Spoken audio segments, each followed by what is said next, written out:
exciting is this? Hey? Hammersmith Apollo! Yeah!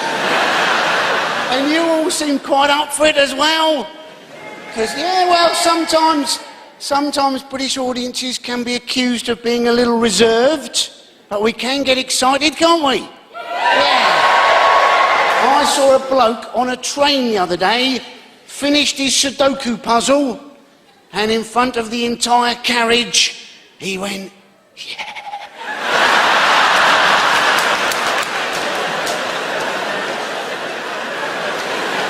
Being able to put the numbers 1 to 9 in the right order. Who's the daddy?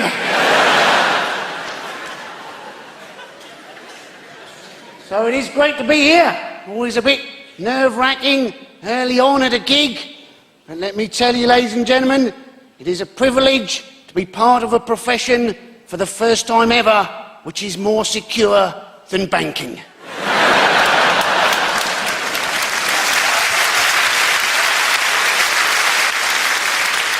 But people are saying, aren't they, oh, well, you know, if the bankers are suffering, we're all suffering.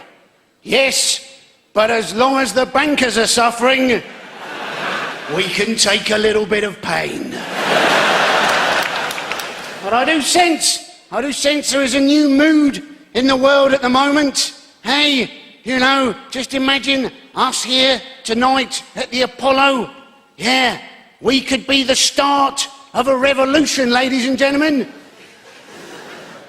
I sense a certain apathy in the room.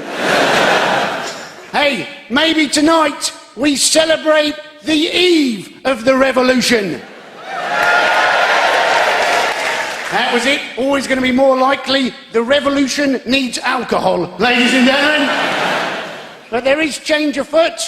Barack Obama is on his way. They're saying he'll become the first black president of the United States of America. Now, not to most Americans, will he? To most Americans, he'll become the fourth black president of the United States of America after Wayne and David Palmer in the TV series 24 and Morgan Freeman in Deep Impact. If Barack Obama hadn't made it, I think Morgan Freeman should have stood for president. He'd have had a pretty good chance, wouldn't he? Because most Americans would have been going, well, he did quite a good job first time round. And he can always double up as God. John McCain, he was always going to struggle, wasn't he?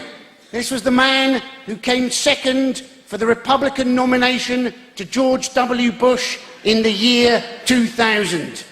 What the hell have the Republicans been playing at? The best person they could find was somebody who wasn't quite as good as George W. Bush 8 years ago.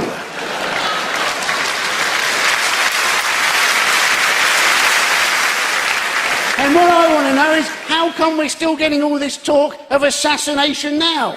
You know, there was a bloke arrested, you may have seen, the FBI arrested a man who was on his way, apparently, to assassinate Barack Obama.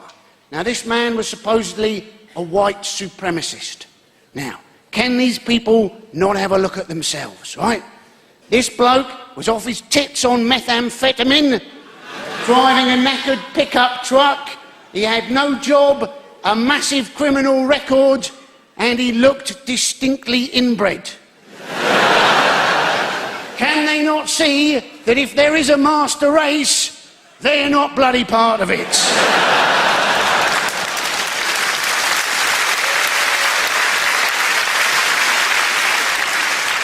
And how come we're having all this assassination talk now? What I want to know, where were these assassins over the last 8 years when we bloody needed them?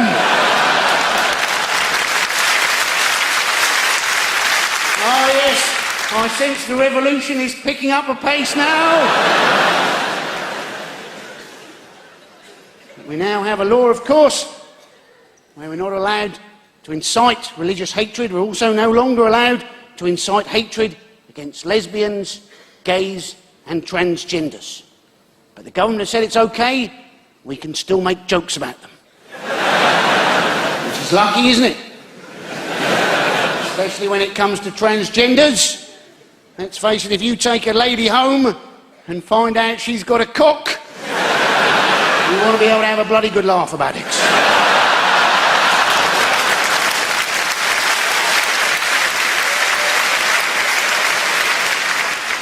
Ringing a few bells with some of you there, I think. The credit crunch started in America. The problem was, wasn't it? Various American lenders were lending to people with a poor credit rating. And they were then disappointed to find out that those people were poor at paying back some of the credit they'd been lent, although there was a clue in the fact that they were people with a poor credit rating. That would be like lending a tenner to an alcoholic and then complaining half an hour later when you catch them shouting at pigeons.